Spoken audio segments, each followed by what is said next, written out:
This production is brought to you by the University of Edinburgh.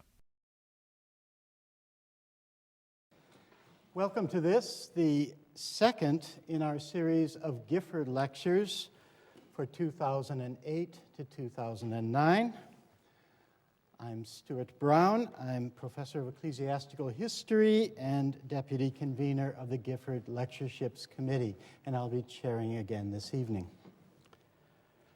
Our Gifford lecturer is Professor Diana Eck, Professor of Comparative Religion and Indian Studies, and Frederick Wortham, Professor of Law and Psychiatry in Society at Harvard University.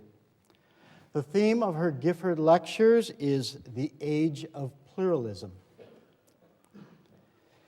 In Professor Eck's first lecture on globalization and religious pluralism, which she gave us yesterday evening, she explored the new world being shaped since the 1960s by two revolutions.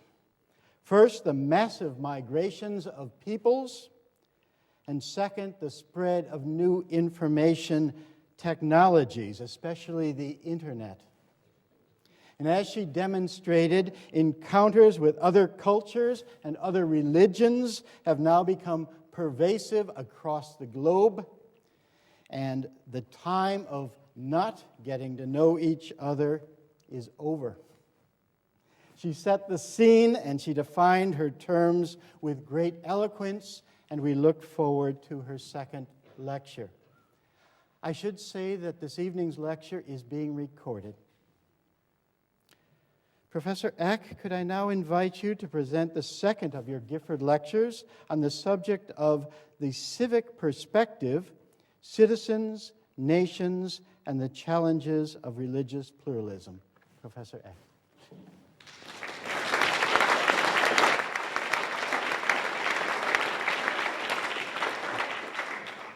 Thank you, Professor Brown.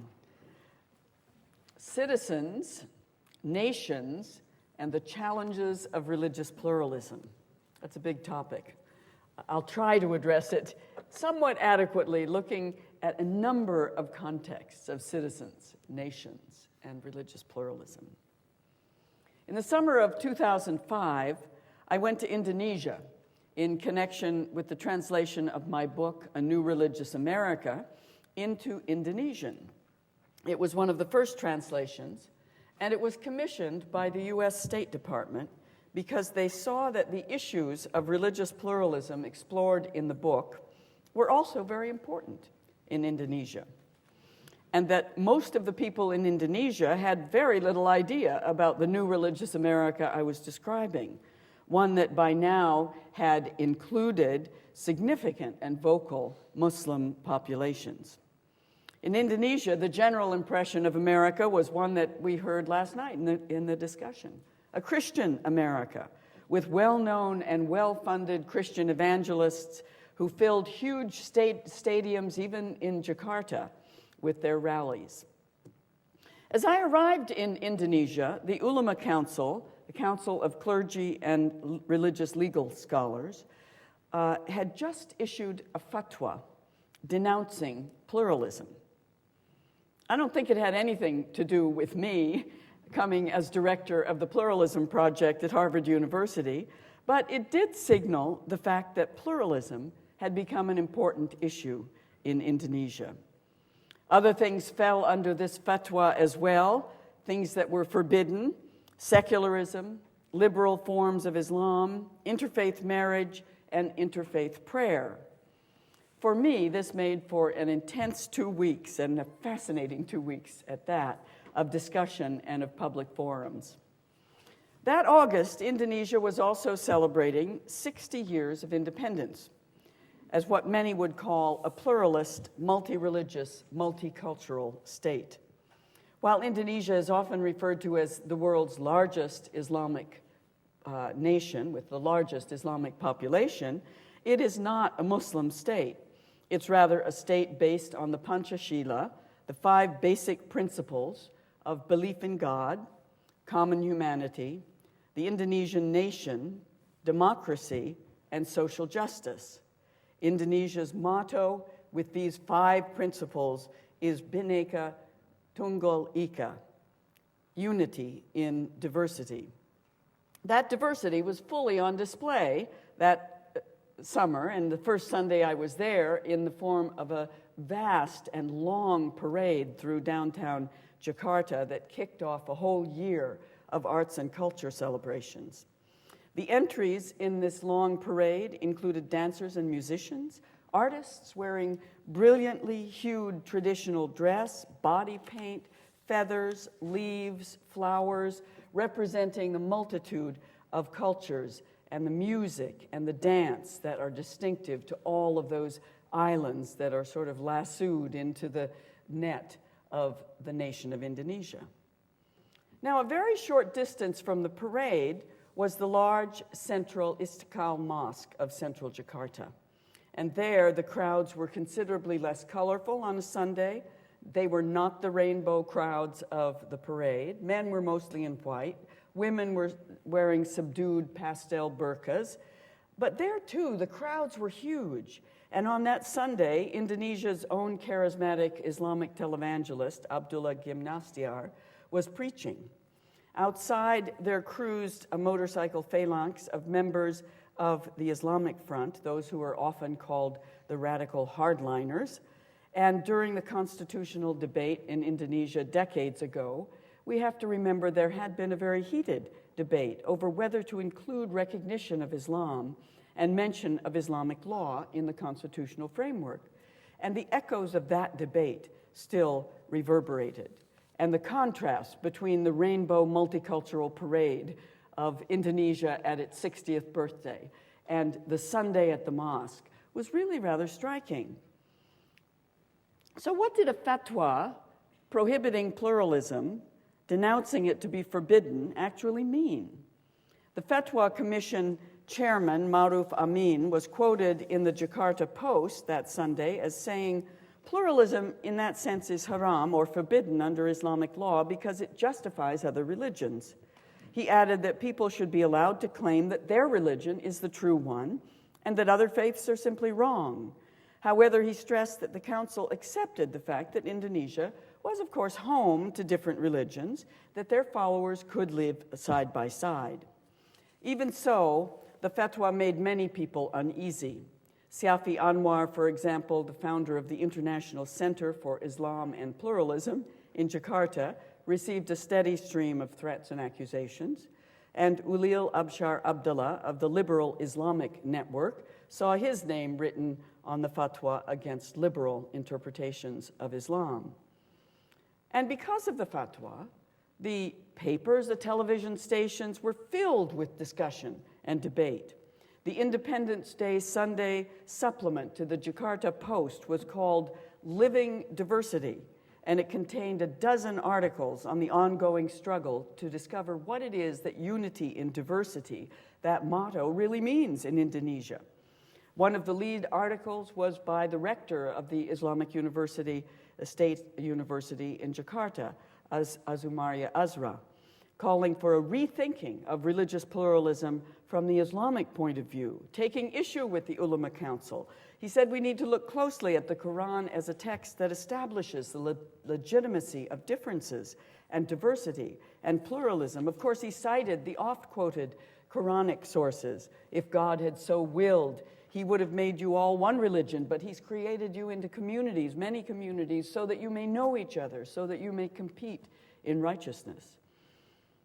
Other articles in that Sunday supplement told stories in devastating detail of communal violence between Muslims and Christians in Sulawesi, in Ambon, stories in which neighbors had literally become enemies overnight. So all was not truly well and harmonious. And the editors of the paper entitled their own comment, "Pluralism Beyond Unity in Diversity." They wrote, "We all need to build the bridges that somehow connect us in spite of our differences." They wrote, "If we want to go one step beyond unity in diversity, pluralism is the way forward." Now that fatwa flap brought to mind, at least for me, the crucial distinction between religious pluralism as viewed from the standpoint of a particular religious or theological perspective, in this case that of Islam, and the religious pluralism that might be viewed from the standpoint of civic life, in this case the Indonesian Constitution. This obvious distinction is one that was all too often blurred in the public discussion, as it is in the United States. In denouncing pluralism, the Ulama Council spoke to the Muslim majority, but not really to the constitutional issues of Indonesia's state. Indonesia had made that distinction, after all, and could they hold on to it? However, in Indonesia, the Muslim majority is huge, more than 80%, and it still holds a strong presumptive normative consciousness among the people, the kind that majorities usually have. And in rural parts of the country, there was what Siafi Anwar called a creeping Islamization, and the distinction between the civic and the religious was perhaps not made at all. Indonesia's story of pluralism is an interesting one, and I hope there are people here who know more about it than I do, because I would love to hear from you. But the anthropologist Robert Hefner has recently written a book called Civil Islam, and he traces the complex ways in which Muslim thinkers in today's Indonesia have drawn upon the multiplicity of their own archipelago of islands and multiplicity of cultures, rather than turning to the shimmering ideal of an Islamic state in the abstract. Indonesia today is, he says, witness to a remarkable effort to recover and amplify a Muslim and Indonesian culture of tolerance, equality, and civility. This is what he means by civil Islam. He describes it as a middle path between the bullying of the Islamic State and the complete privatization of religion. It's a kind of public Islam, and it makes sense because they understood Islam to be compatible with or even founded on democratic values. And while there are some, like the Ulama Council, who appeal to a kind of Muslim exclusivity, most Muslims, Hefner argues, have learned that they can make their understanding of God's commands more relevant when they relate them to an ecumenical interpretation of Indonesian history and culture. And among those who have made this kind of case for pluralism within Islam are revered thinkers like Abdur Rahman Wahid, well known as Gus Dur, and the founder of one of the great Islamic parties and organizations in Indonesia. Also a defender of minority groups, particularly the Indonesian Chinese and Christians and other groups. And Ulil Abshar Abdullah, a former chairman of the Liberal Islam Network, an example of the next generation that learned from Abdur Rahman Wahid. And people like Nurkalish Majdi, or who is called Chak Nur in Indonesia, also known for his commitment to pluralism. Major public figures who have begun to craft something that looks like civil Islam. So as I begin tonight, let's hold that big chapter before us, thinking about civil Islam, the presence of Islam in public life, but in a non-Islamic state in which Muslim constructions of Islam make room for the voices of other Indonesians, what we might call a civil religion based on Islam in Indonesia. Religious difference in the context of modern nations. This is a real question, and this is our question tonight. The nation is certainly one of the primary sites for the encounter of religious difference today. What constitutes a sense of national belonging? What kinds of nations do we have as we look around the world? Certainly we have some nations that are almost arbitrary and that came into being in the wake of empire, their borders drawn in ways that have been problematic ever since. And some nations have a deep sense of belonging and identity that's rooted in many centuries of common history. Theorists who ask the question, what is a nation, have sometimes said that a nation is a group that shares a common culture and language. And we certainly can understand that definition of a nation in a narrow sense, coming from the American West and Montana, the Blackfeet or the Navajo Indians of America refer to themselves as nations, and rightly so in this narrower sense. They share a common language and culture.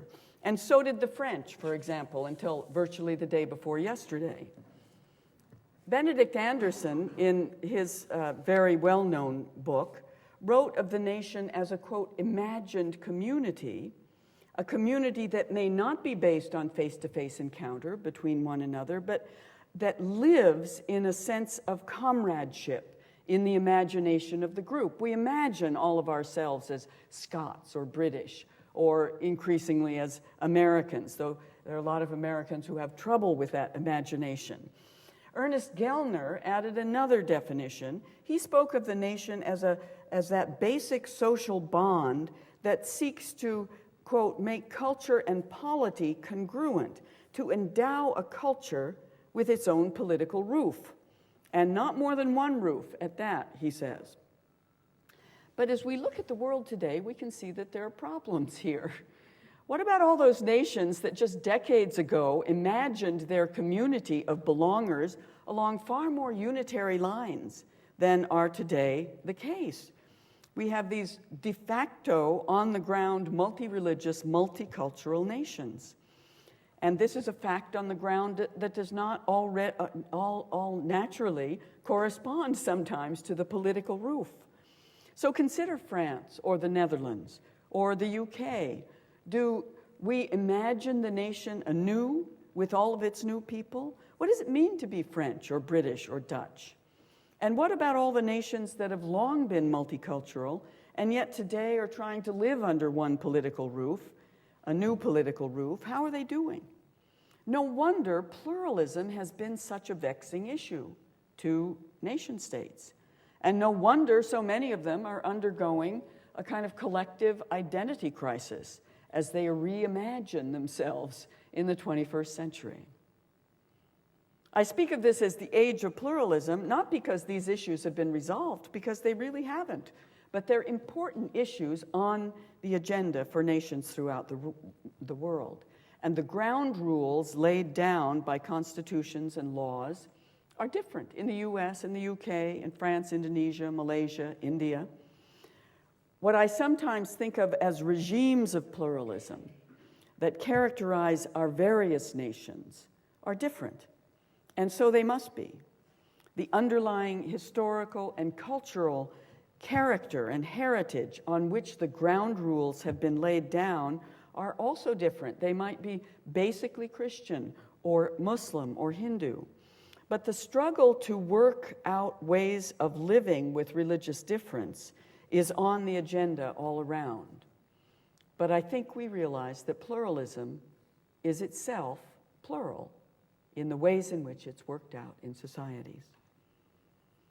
Now, just glancing at two regimes of pluralism in Europe, and it is just a glance, Britain, of course, does have an established church, and this is perhaps what has made it more accommodating of religious diversity.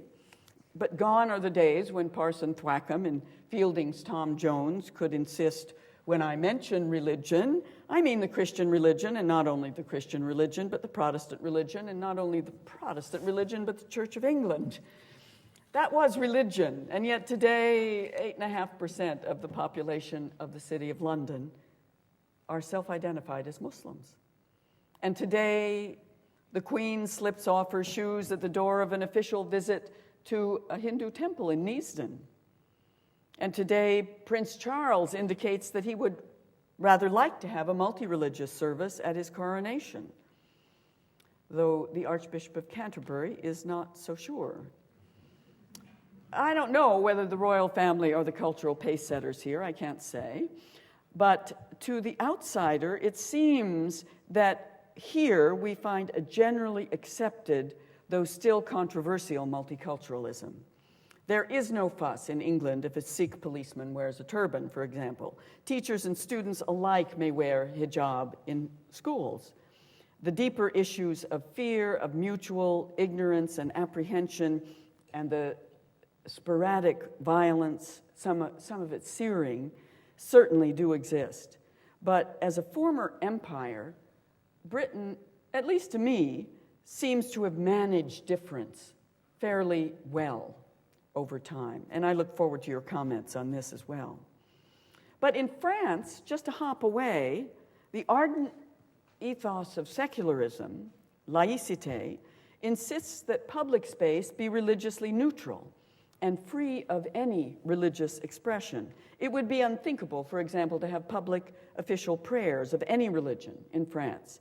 The Republican ideal underlies a set of common values as a foundation for public life: liberty, equality, fraternité.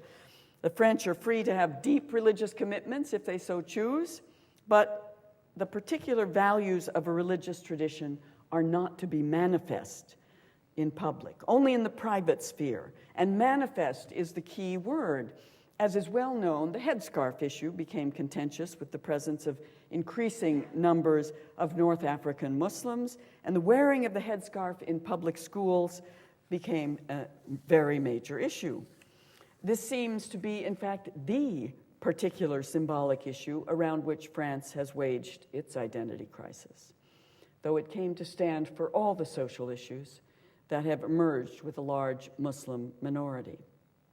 Second-generation Muslims born and raised in France, speaking French as their first language, affirm what they see as their right to wear the headscarf to public schools. One veil, one vote, they say. The Stasi Commission, appointed in 2003 by Jacques Chirac, gathered distinguished scholars, among the finest Islamicists in France, Mohamed Arkoun and Gilles Kepel, to reflect on, quote, the application of the principle of laïcité in the Republic. And it did reflect on many matters, but the focus was always on the headscarf, which became emblematic of the place of Islam in the Republic of France. Eventually, the report recommended prohibiting in public schools what they called ostensible signs, conspicuous signs, such as large crosses, headscarves, kippas, and turbans. And there were protests actually around the world when this became law in 2004. Even the United States Commission on International Religious Freedom criticized the move, saying the French government's promotion of its understanding of the principle of secularism should not result in the violation of internationally recognized individual rights to the freedom of religion or belief.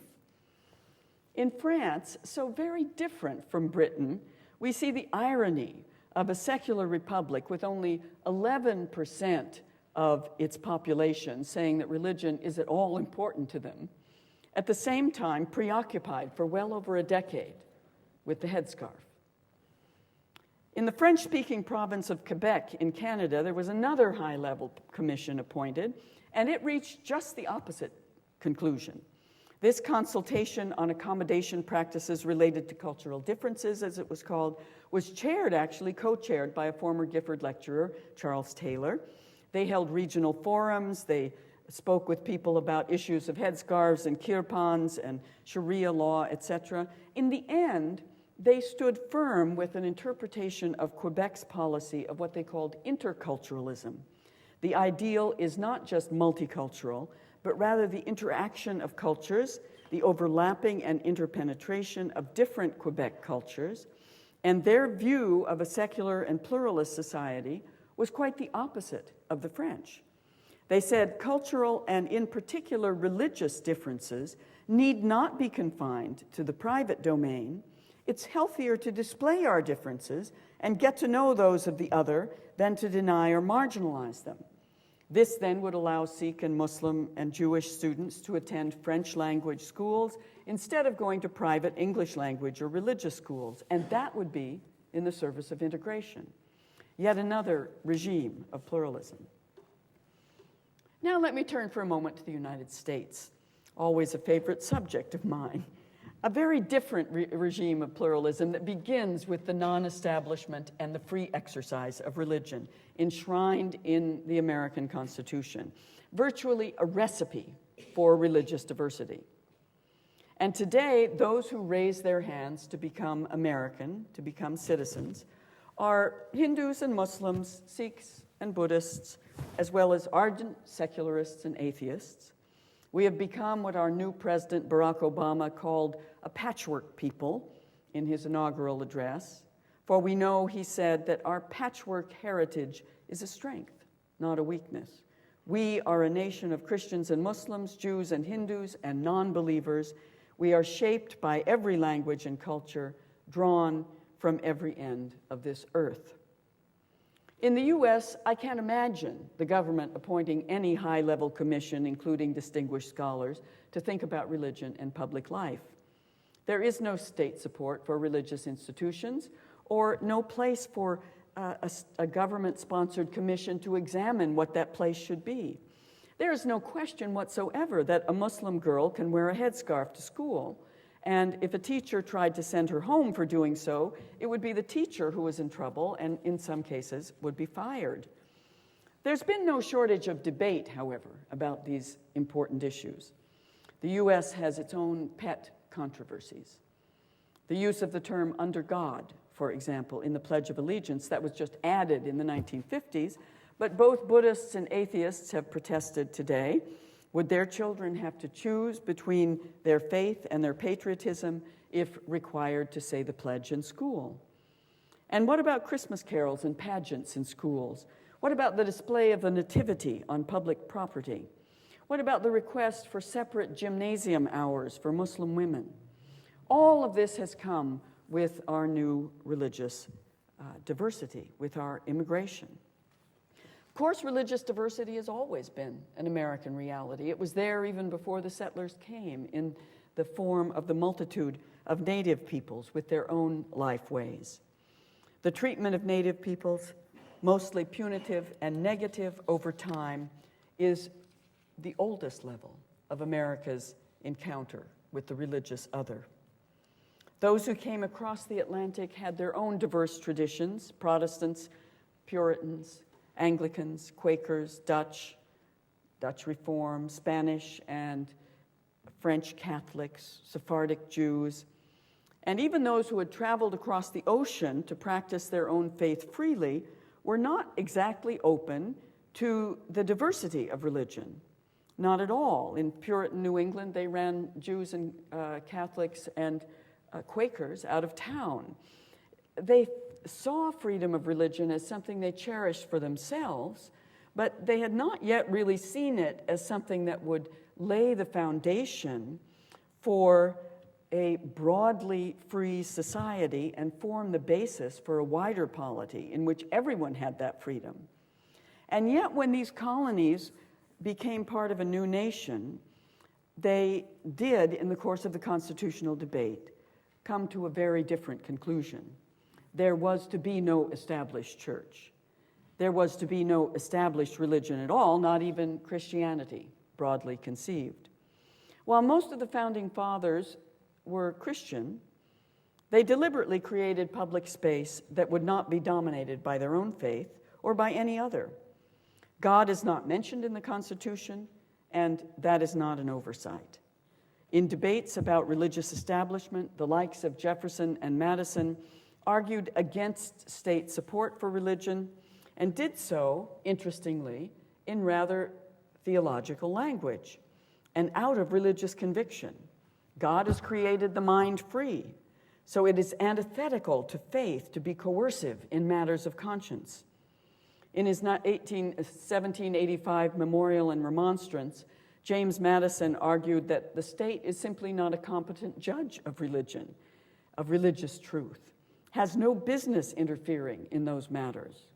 Quote, "While we assert for ourselves a freedom to embrace, profess, and observe the religion we believe to be of divine origin, we cannot deny an equal freedom to those whose minds have not yet yielded to the evidence that has convinced us." In principle, this had to mean freedom for every religion, and Thomas Jefferson argued that religious freedom, quote, "meant to comprehend within the mantle of its protection the Jew and the Gentile, the Christian and the Mohammedan, the Hindu, double O, and infidel of every denomination." Now, I don't think these founders had any idea how much the world would change in quite the ways it has over the last 2 centuries, but the framework they created has been a very sturdy guide. While it is true that 80% of the Christian majority in America might flex its strength in elections, it's also true that the Constitution and its guarantees are not a matter of majority rule or of numbers. For the Constitution and the Bill of Rights and the courts of justice are framed precisely to protect the welfare of the smallest of minorities, even and perhaps especially people who do not win elections. So having no established religion and making religious communities totally voluntary, no state support, all of this gave rise to a kind of entrepreneurial religious energy that produced American denominationalism, with its dozens of forms of Baptists and Presbyterians, and all the energies that religious freedom unleashed in the U.S. Astonished Tocqueville, of course, when he traveled in America in the early 19th century. He observed that while in France, religion and freedom seemed to march in opposite directions, in the U.S., religion and freedom seemed to march in the same direction. The more freedom, the more religion there seemed to be. There were some very, very rough roads along that marching path, of course. Even though the Constitution begins, "We the people of the United States of America," it didn't really include all the we's that we think of today, to be sure. At first it was "we free white men." Eventually black slaves were included, freed slaves. Eventually Native peoples were included, although the Native American Religious Freedom Act was not passed until 1978. Did the "we" include all the Chinese who came to build the railroads and whatnot in the mid-1800s? Nope, they were not eligible for citizenship as Asiatics.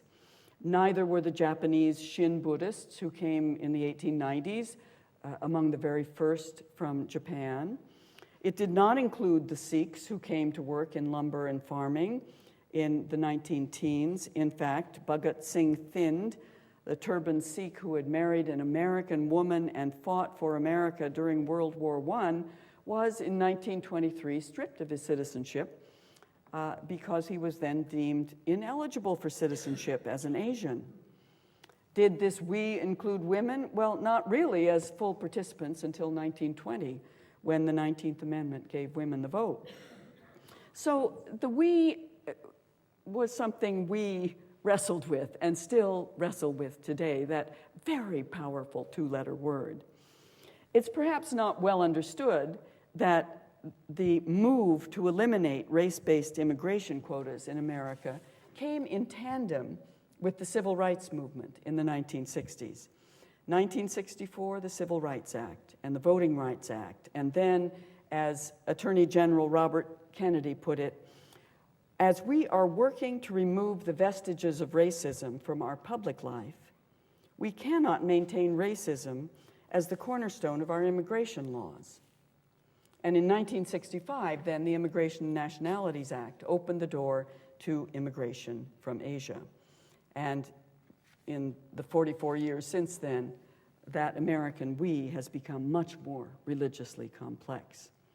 At first, the Hindu temple might have been in a former convenience store in Sunnyvale, California, or in a church at the corner of Polk and Pine in Minneapolis, and the Islamic Center in a gymnasium in Oklahoma City, or a transformed bowling alley in Hartford, Connecticut. For years, you could drive right by these places and not really notice them. A two-car garage, one of my favorites in Claremont, California. I was looking really for a Buddhist temple, a Vietnamese community. I went up to the front door, and yes, the Vietnamese monks were there. And yes, it was a temple. It looked like everything else on the street until Sunday came, and they lifted up the two-car garage doors, and there were a whole array of Buddhas and golden images of the Buddhas and the memorial altars of the deceased in the garage. But this really was the reality throughout most of the 70s, the 80s, even the 90s, until the big landmark temples and mosques and gurdwaras began to be built. The growth of this diversity has taken place locally, step by step, as I said last night, in 1,000 places, but behind every garage door, in the face of every storefront mosque and every church-converted temple, is the story of a community encountering an American neighborhood. bringing something of the place from which it came to the place it now inhabits. And those local stories, those local struggles, are the very things we need to know most urgently in order to assess the wider prospects for pluralism that we in the United States have.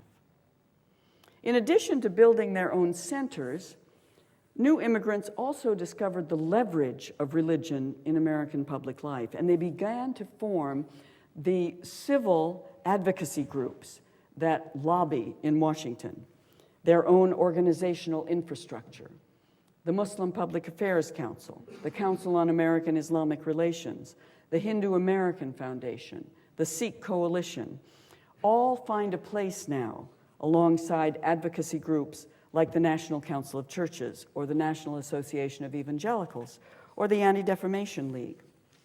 And many of our struggles take place precisely at these collision points where those for whom America is still a Christian country and those who are participants now in a complex multi-religious country, where those collisions take place.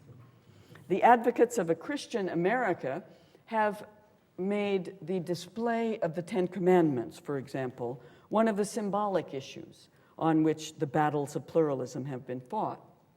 A few years ago, when Judge Roy Moore in Birmingham, Alabama, placed a 2.5-ton monument inscribing the Ten Commandments in his federal courthouse, he said, "It's about the acknowledgement of the God upon whom this nation and our laws are founded. It's time for Christians to take a stand. We need to reclaim our biblical heritage." And his supporters marched to the courthouse to stand with him until that day when, by order of his superiors in the court system, the monument was removed, and so eventually was Judge Moore. But let me say a bit more about these Ten Commandments cases. It must be a very puzzling thing for people elsewhere in the world to see the way in which the United States Supreme Court is constantly wrestling with where we cannot display the Ten Commandments. They're not all the same. But let me talk about one case involving Texas, which has an interesting twist. That was 2005. Conservative Christian groups associated them with the supporters of a 6-foot-high monument that had for 4 decades stood right by the state capitol in Texas. While other Christian groups, as well as Jewish and interfaith and civil liberties groups, filed briefs urging the court to strike down this public display.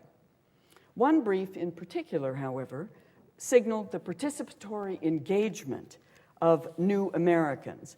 And that was a friend of the court brief submitted by Hindus, Jains, and Buddhists in the United States. The Hindu American Foundation, one of the submitters. The brief cites the growth of Hindu, Jain, and Buddhist communities in Texas over the recent decades. It notes that the lower court, in upholding the constitutionality of the monument, had argued that no one had contested its presence for 40 years. The Hindus pointed out that America had changed in these 40 years, and the reality of Hindu, Jain, and Buddhists were part of that change. They noted that the first major Hindu temple in the U.S. was built only in the late 1970s, and that today Texas alone had 40 Hindu temples. Astonishingly, the district court that first heard the case and upheld its constitutionality began its opinion with an 1892 quotation from Rudyard Kipling. "Ship me somewhere east of Suez, where the best is like the worst, where there ain't no 10 commandments, and a man can raise a thirst." I can't believe they wrote this. Hindu, Jain, and Buddhist friends of the court may well have been deeply affronted by the use of these images of their cultures east of Suez, but in the brief, they turn these words of insult into their own purposes.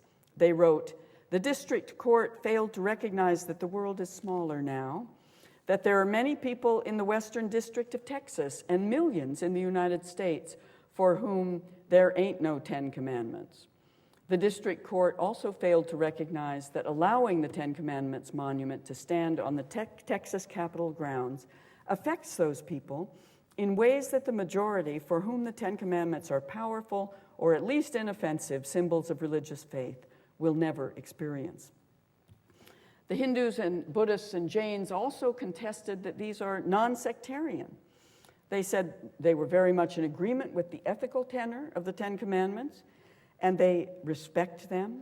However, the source of the commandments, this exclusive view of God, the repudiation of the imaging of God, the prescription of a particular Sabbath, all of them run against the grain of Hindu theologies. And as for Buddhists and Jains, the very conception of a creator God who ordains commandments as a king might hand down rules for his subjects is not only alien, but seen as an obstacle to enlightenment. The document states, the primary effect of this monument is to put the weight of the state behind an image underscoring the otherness of the friends of the court.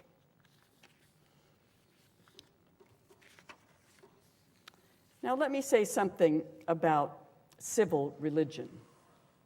By design, Christianity is not an established religion in America, but there has long been something that Robert Bellah spoke of as civil religion.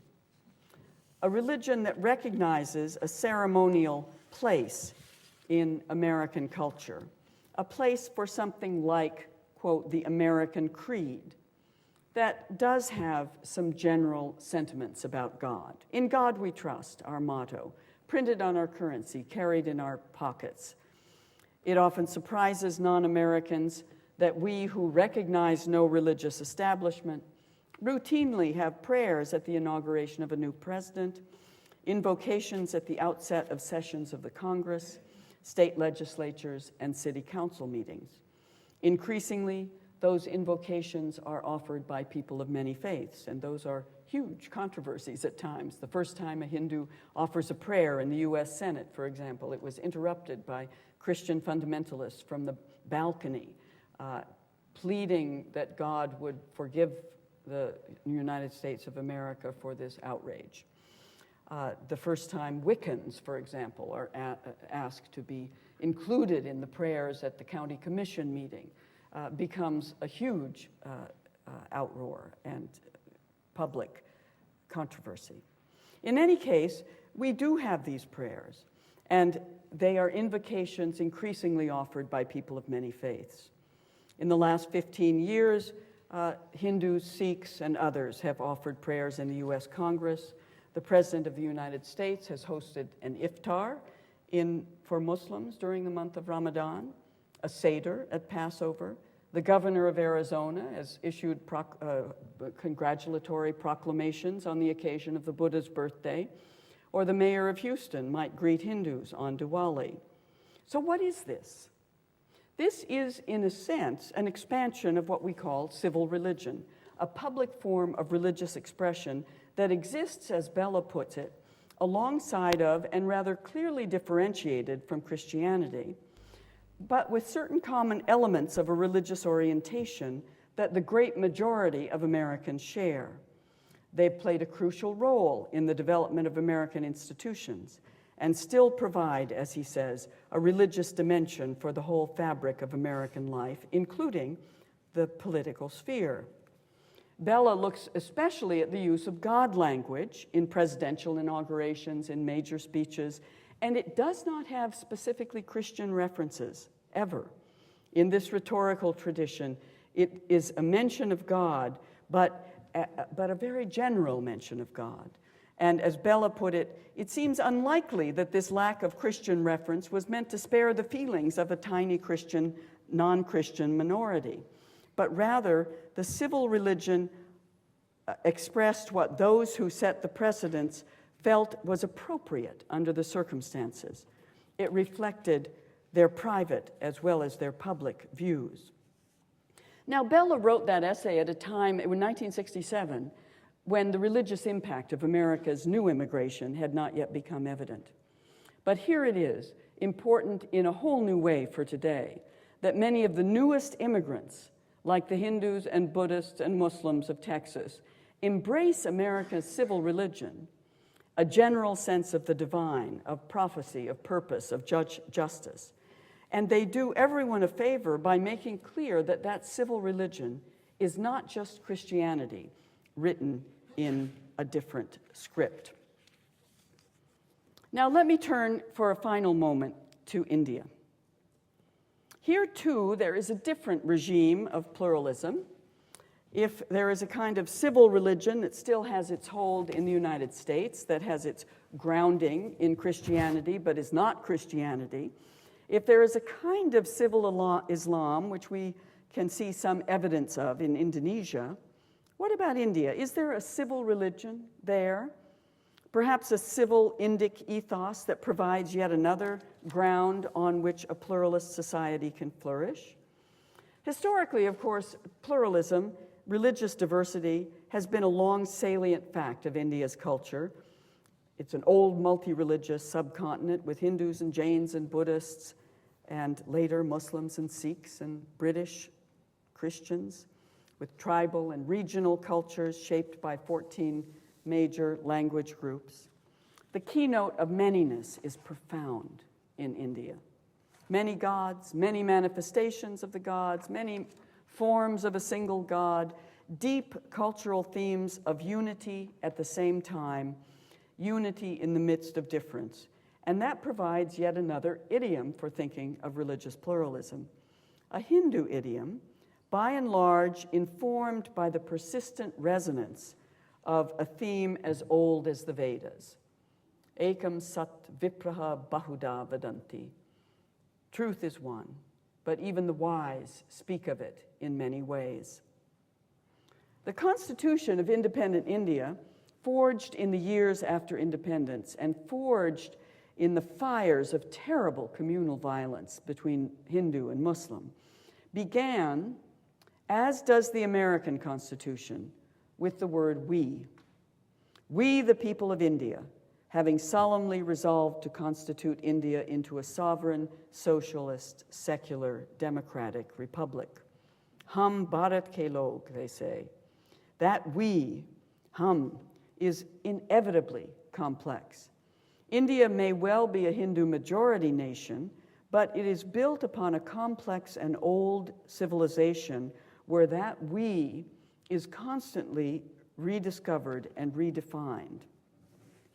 Now, in independent India, which they called a secular state, they do not have the heritage of the religious wars of Europe that so haunted the founding fathers of the United States.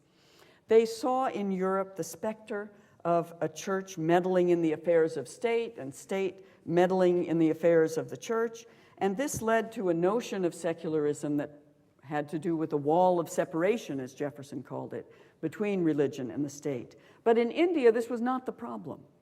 There was no church to separate off from the state sphere, institutionally speaking.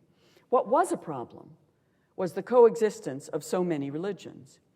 And the notion of secularism that developed is one of the equidistance of the state from all religions, in which no religion is favored. All religious traditions have a place. The language they use to describe secular is, well, it's several. They use the term pantha nirpeksha or dharma nirpeksha, which means non-preference, nirpeksha, for any religious community or any dharma, for any religion. Or put another way, slightly more positive than non-preference, it was the equal respect or regard for all religions, sarva dharma samabhava. Indeed, as many would say, in India, secularism is pluralism. And many of the thinkers of India today, people like T.N. Madan and Ashish Nandi and Veena Das, have talked in this language about the way in which religious pluralism and secularism are really two sides of the same coin in India. When the political scientist Donald Eugene Smith studied Indian secularism in the decade following independence, he found it to be deeply informed by this Hindu ethos. When questioned about the basis, the theoretical basis of the Indian secular state, he wrote, a large majority of Indian leaders of all persuasions will immediately relate it to Hindu traditions of tolerance. And sometimes I wonder whether the more the leaders of the Indian independence movement spoke of secularism, including Jawaharlal Nehru, the more it must have sounded to Muslims like a version of Hinduism. The Indian National Congress expressed its commitment to secularism in 1951, saying, "It has been the aim and declared policy of the Congress since its inception to establish a secular democratic state which, honoring every faith, does not discriminate against any religion or community, gives equal rights and freedom of opportunity to all." So in India, secularism has the flavor of religious pluralism. And yet, the sobering fact that the we's of India were not all in agreement with this. There were strong contending, dissenting we's. And if we cast our mind back even 100 years ago to the early steps toward representative government in Indian provincial councils, the issue of representation becomes highly political, fueled, to be sure, by the process of British census taking that identified persons by their religious community. In 1906, a Muslim deputation to the Viceroy lobbied for the reservation of seats for Muslims and separate Muslim electorates to vote for them. They won those concessions, and a politics of separation began, with the Muslim League formed advocating for Muslims, not long after a Hindu Mahasabha forming to advocate for Hindus.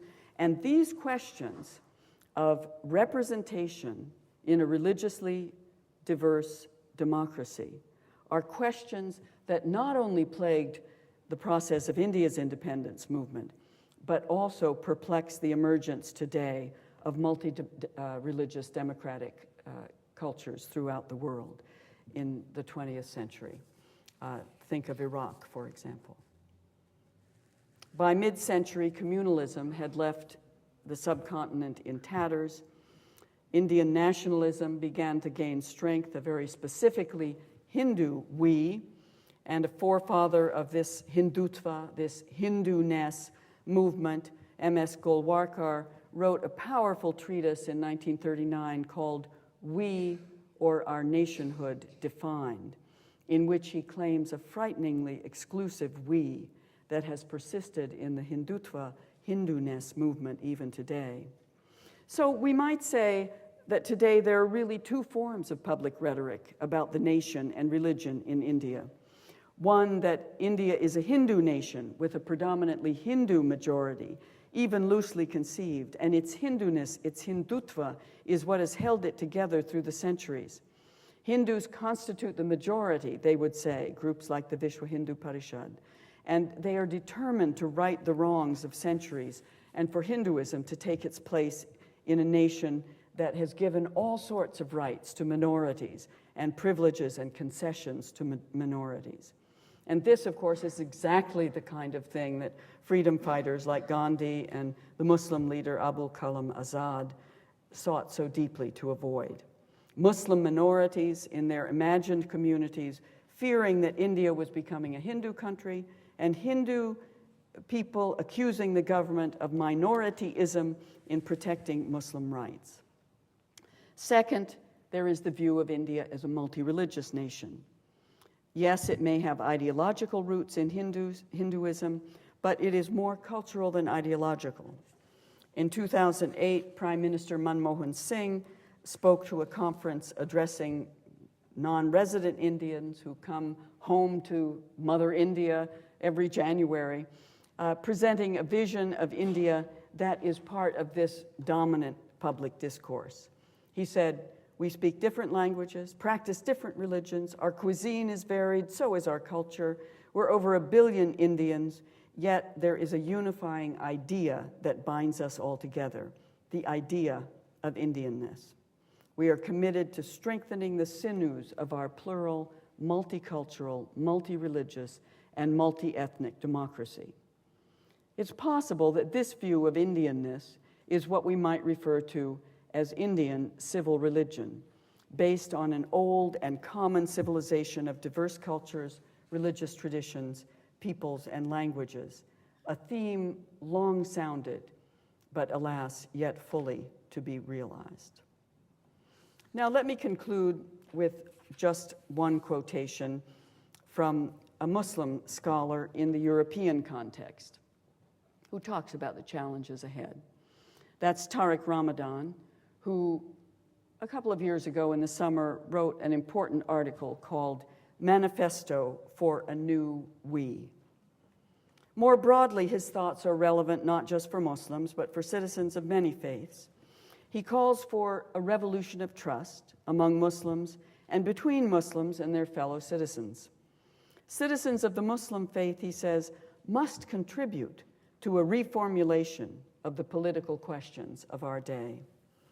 Our societies, and I'm still quoting here, are awaiting for the emergence of a new we, a we that would bring together men and women, citizens of all religions, those without religion, who would undertake together to resolve the contradictions of their society, the right to work, to housing, to respect, against racism, all forms of discrimination, all offenses against human dignity. Such a we would henceforth represent this coming together of citizens, confident in their own values and yet defenders of pluralism in their common society, respectful of the identities of others. Citizens who seek to take up the challenge in the name of their shared values at the very heart of their societies.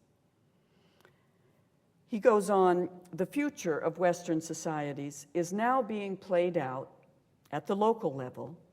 It is a matter of greatest urgency to set in motion the national movements of local initiatives in which women and men of different religious cultures and sensitivities can open up new horizons of mutual understanding and shared commitment, horizons of trust. And it's here that we begin to make the transition to tomorrow's lecture. All of these local initiatives, the cities and the towns of the new cosmopolis that have become our own workshops for developing this revolutionary trust and for forging at the local level a new we. Thank you very much, and I look forward to your questions.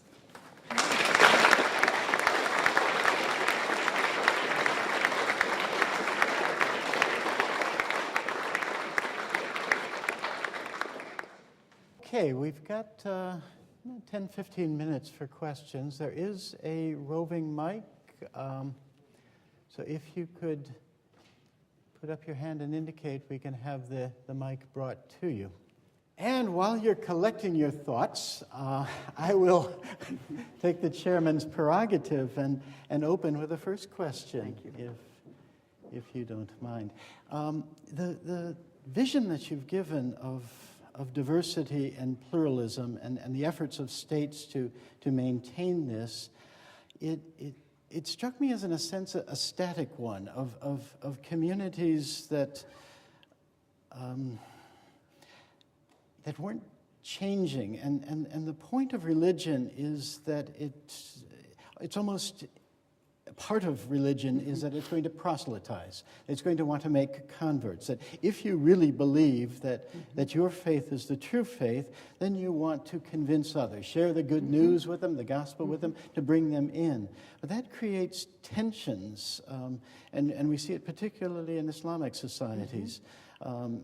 If you've got a dominant religion that says conversion shouldn't take place, or if the dominant religious faith is concerned about proselytism among minority faiths, or minority faiths are concerned about proselytism among the majority, these would cause tensions, I would think, in any effort to try to maintain the sort of pluralism that you were talking about. I just wondered if you wanted to comment on that. There certainly are tensions. I mean, let me say first about the issue of static. One of the things that is really significant, I think, about pluralism is, as I said last night, everybody changes. We're not really going to be able to think about what it means to be French in the same way from now on, now that there are so many French Muslims, people wearing headscarves and doing lots of other things that we French have not traditionally done. So it's not just a question of including everyone in the place that we've already created, but of that real negotiation, I think we'd have to say, of what it will mean from now on, because the newcomers do have a voice and do have sometimes a proselytizing voice as well. And we certainly see this in the United States, where there are a lot of converts to Islam, as it turns out, not just African Americans who have long converted, but new converts. Men and women who are of Euro-American origin and who have discovered this through the dawah, through the preaching of Muslims. So yeah, you're right. That does really create tension, and it creates tension both ways. I think of the difficulty these days in India, for example, that Christian communities have, because there's a kind of backlash against mission and against a style of mission that has been seen as aggressive and proselytization and also denigrating of the culture of Hindus. And so there is a level of tension now in India around issues of proselytizing that is extremely difficult. And yet, one of the things we have to recognize is that there is in this sort of covenants on religious freedom, not just the freedom to believe and to practice, but to attempt to convince others of your belief, if that is your belief. And that's a tough one. Yes, if you could wait for the roving, the microphone, it'll be with just a minute. Yes. Just in the front row, then.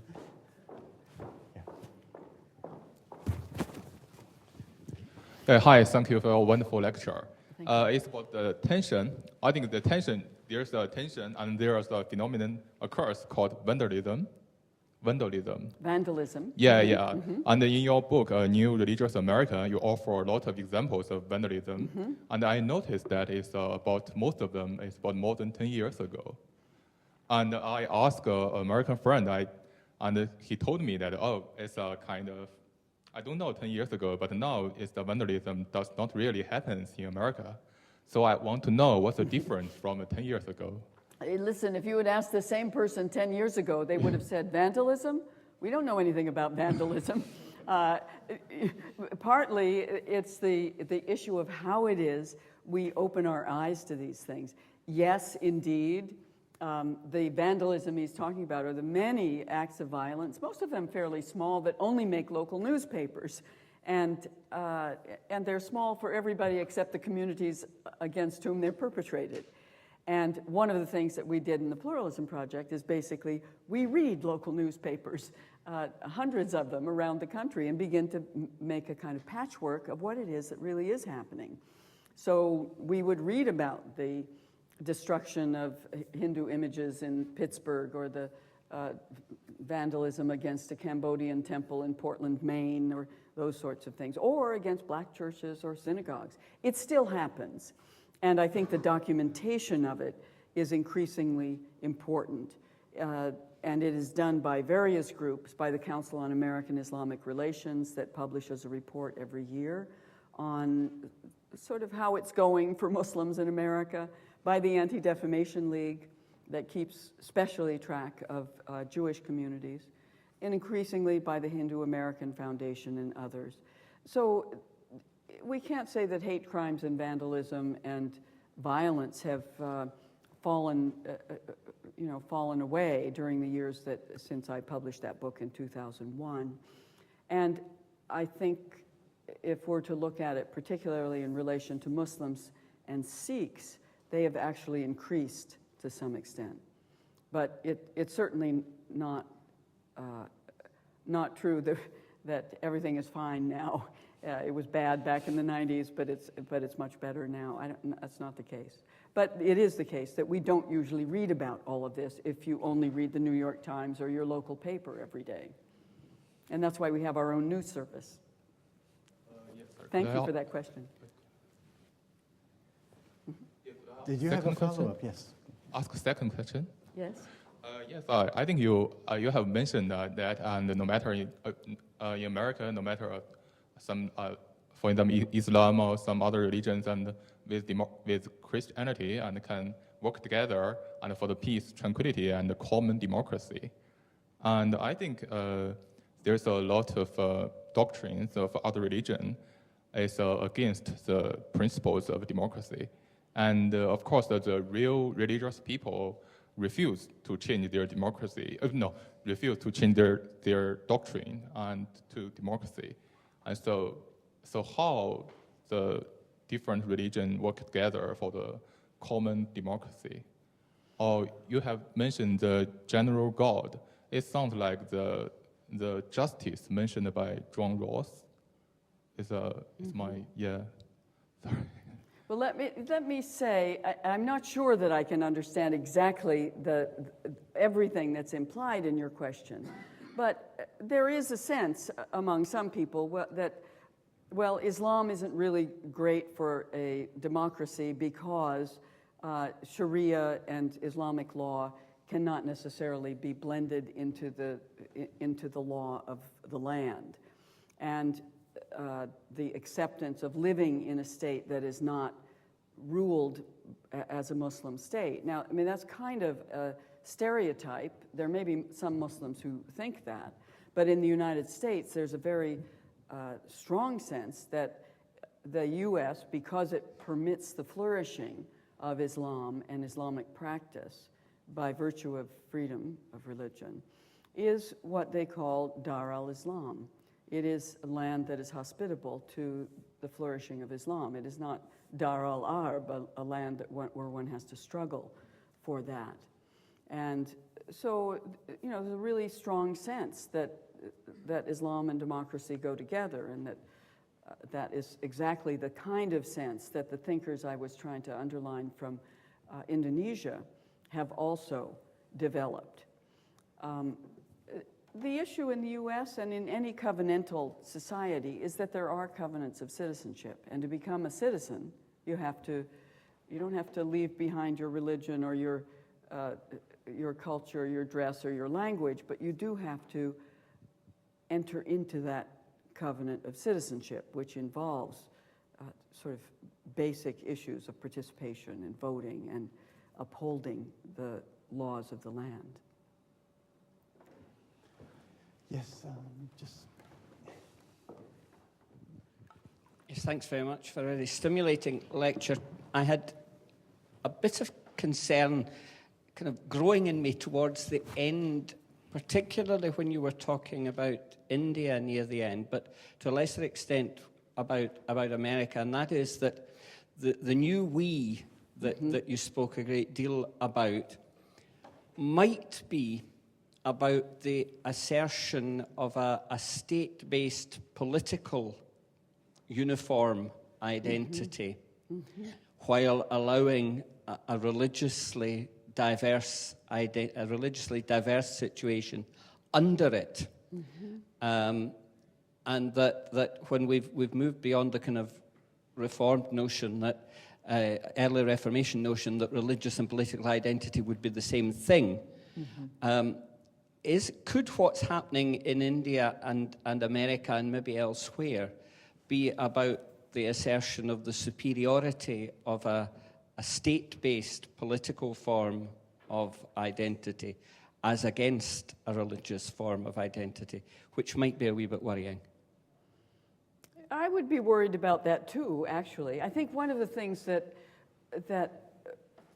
most of us realize when we start unpacking our own identities and societies is how plural they really are. That people don't have simply a religious identity, but also have an identity in relation to their profession, relation to their region and culture. Certainly in India, that is the case. And so the thing that would concern me more is kind of the constriction of identity, that I have one identity that is the sort of master identity controlled only by who I am religiously, or who I am as a citizen, or who I am as an atheist or something.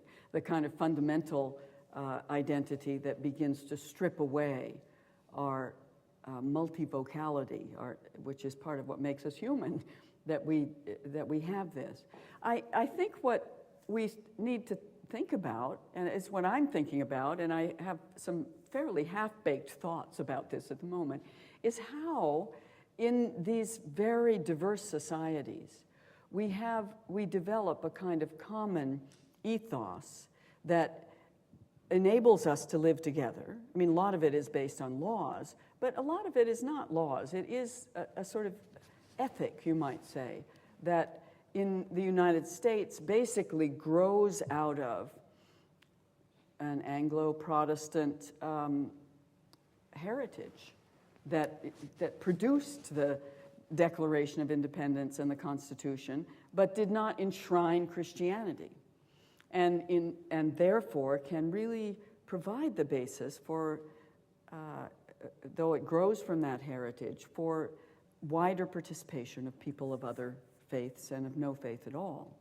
And hopefully, though that ethos in India does grow out of sort of the rich soil of a pluralistic religious context, that it does not become simply Hinduism, that it becomes something that is broader, a kind of civil Hinduism or civil Indic religion that can support a religious life, a public life that is very diverse. Because the thing that's interesting about both in the U.S. and India is that there's no way that you kind of eliminate religion from public life, because they're both enormously, richly religious cultures. And so somehow the ways of being religious in the public sphere need to reflect that rich diversity. Thank you. Yes, just behind you then. Yes, I appreciate your last remarks on the point of getting some sort of common glue that everybody could be cohesive around.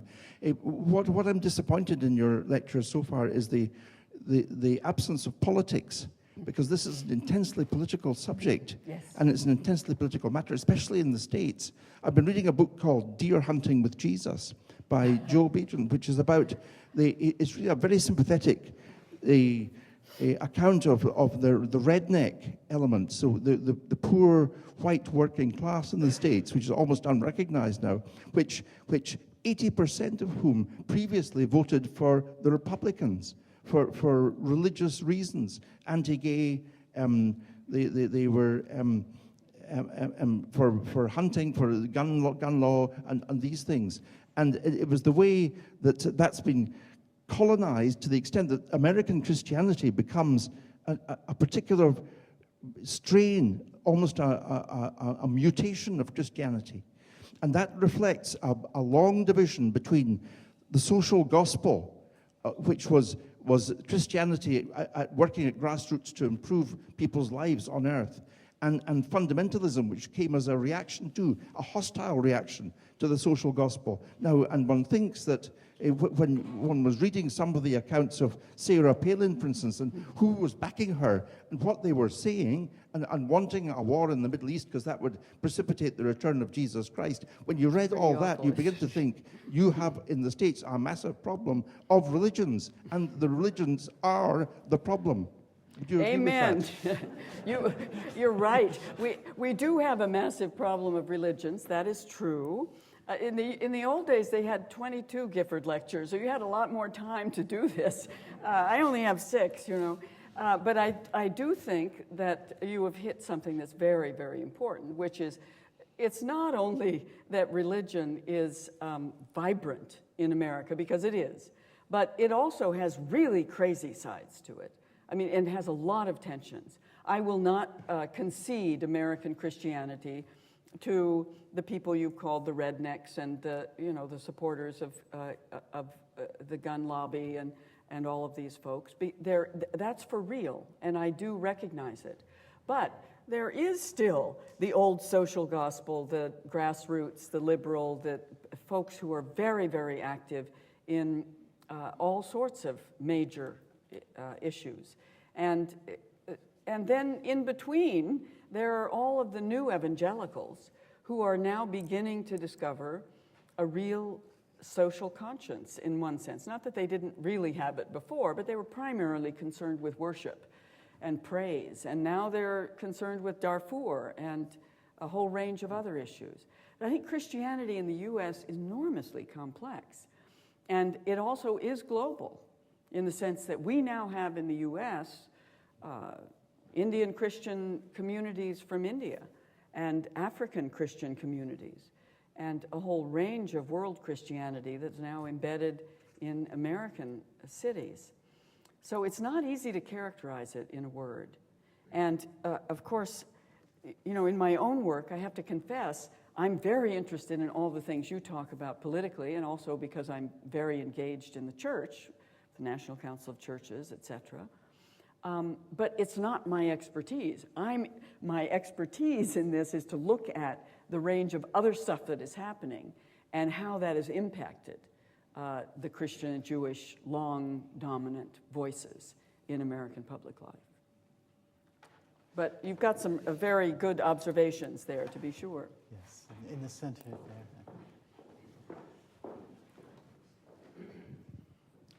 Thanks. I'd like to ask a question about the relation of freedom of inquiry to respect in the kind of pluralist setup that you've mentioned.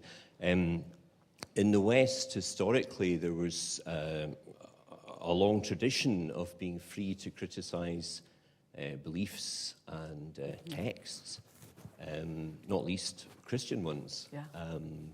And in the kind of pluralist environment, do you think there might be a tension between that freedom and maintaining respectful relations with other religious traditions? Is there a possibility of a tension there? Perhaps you'd like to comment. There sure is a possibility of a tension there. I think, you know, we need to recognize that as our dialogue with people whom we relate to as neighbors and as sort of co-workers of other faiths, as that develops, it's not just about hand-holding and developing a kind of friendly rapport. It's also about criticism and self-criticism and the ability of that kind of discourse to develop. It doesn't mean I simply criticize the things that I find really hopeless about the Hindu tradition, because I find a lot of things hopeless about my own as well. But there is that sense that that we are constantly learning both about ourselves and others through criticism and self-criticism. And one of the things that one finds in looking at the emergence of pluralist-type thinkers who are really trying to think their way into a new world, whether they're Christian or Jewish or Muslim, it really doesn't matter. The place they begin is the place you began. How do we think about the texts that so many people take as literally having dropped from above? How do we think about them in the context in which we live today? Do they speak to us? How do we interpret them? They don't really come just, with voices. Even the Quran, Muslim interpreters will say that. This book doesn't, it comes between covers, but it doesn't come able to stand up and speak to us. We have to begin to do that. So I think the issue of interpretation of the things long held sacred and perhaps static in some ways is critical for all of us.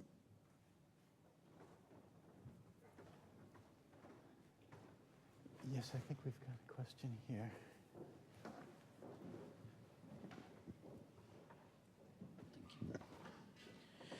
This is, in a sense, a follow-on from the gentleman who's sitting in front of me. I was wanting to ask very much the same question, but my emphasis is different. Do you research things like the Christian identity movement, Nation of Islam, the covenant, the sword and the arm of the Lord, all these different ethnic-based religions where the ethnicity or the color or the race comes first and then the Christianity or Islam is tacked on afterwards? Christian identity is hard to avoid. I mean, I grew up in Montana, and it's very wide in the American West. So we don't, there are lots of researchers who work on Christian identity movements. And the places where some of those movements that are sort of pre-millennial, looking toward the apocalypse, etc., and take especially aim at Islam, like Pastor Hagee's major mission out of Texas, that is a kind of Christian Zionism, we certainly look at because it has deep effects on Christian-Muslim relations and Christian-Muslim-Jewish relations, really. Those are very important to look at, and I can't say that I'm much of an expert on them, except that we do see that there is a lot of very sort of futuristic and what many Christians would see as anti-Christian stuff going on in identity movements like Christian Identity. As for the Nation of Islam, slightly different. I mean, it is America's homegrown Islam. It was for a while. It had to turn away from its race-based thinking in 1975 with the death of Elijah Muhammad. And after that, a lot of American black Muslim centers, like the main mosque in Boston, turned toward what they called a Sunni international form of Islam, and they put the American flag on their masthead rather than having a sense of there being a separate nation within America. And then with Louis Farrakhan, he kind of came back and said, you know, racism isn't over either in America or in Islam. I think we better just stick with this separatist Islamic movement that really works on ourselves and on sort of self-empowerment as black Muslims. And that is still going on. It's much weaker than ever before, but it still has a kind of commanding presence in some of the very poor neighborhoods of big cities. I think the question in the far back will have to be the last for this evening. If you could put your hand up so...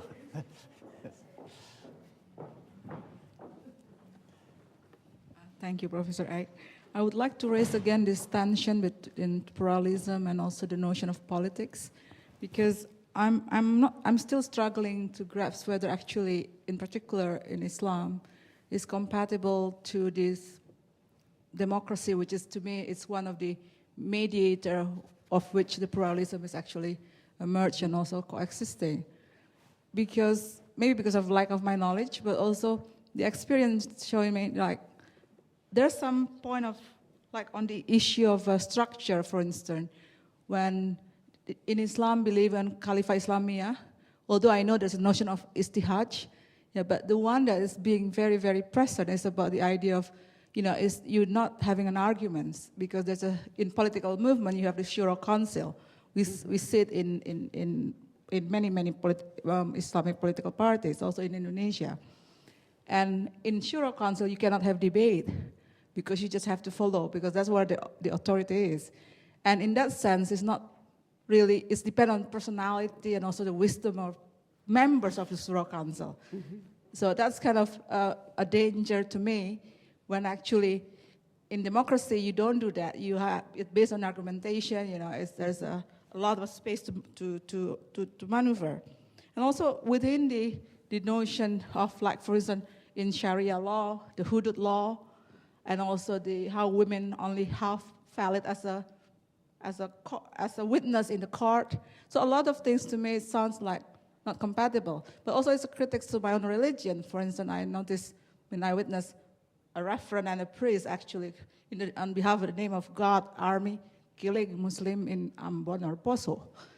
Mm-hmm. So to me, this tension is real, and I'm not sure what kind of politics and the mechanism actually, when actually difference can be settled or at least acknowledged. Such a hard question, and I realize that all sides of this are difficult. But for example, the Shura Council can make decisions by its consensus within itself for Muslims. But the Shura Council, even in Indonesia, does not decide the law of the land for all of Indonesia, because Indonesia has set itself up as a democratic republic. So that's the tension. How do we think about the relationship between religious and sometimes absolutistic religious councils and points of view and the voting democracy in which citizens participate? What is the difference between our role as citizens and our role as people of faith? And it seems to me that one of the things that's quite interesting about Indonesia and other countries as well is that they have tried to make that distinction. Whether you can hold on to it is another question, but there are real, sort of progressive thinkers in Indonesia who are thinking this through and have a very public voice in saying, this is not about creating an Islamic state. And for many, the idea of an Islamic state in this day and age is really anathema, not something that should come into being. But everywhere where there is a multi-religious democracy, politics is a problem. And it is in some ways the problem. When you have especially a large majority, what do you do with the fears and concerns of the minority, who are Christians in Indonesia or Muslims in America, or Hindus in America and Christians in India? We're all minorities somewhere and majorities somewhere else. How do you think about a multi-religious democracy in which those fears can be protected? And I think I don't have the answers for this, but there are lots of people thinking about it, especially about issues of Islam and democracy. But I think the question of having a voting democratic system in which majorities can actually claim power, that's what democracy is about. But then you also have to have some balancing court system in which minorities are protected. And somehow and that court system can't simply be a religious court system. So somehow in that nexus of representative democracy and legal court systems, there has to be a balance that can achieve an equity. Otherwise, we will fall apart into groups that you can't really live with other minorities or majorities in a multi-religious state or society. So those are the problems. I know that I haven't answered them for you tonight, but I hope you go home thinking about them a little bit. We'll take on something much easier tomorrow night, and that is the city. How do we think about our cities, our locales, the local situation in this context? So thank you very much.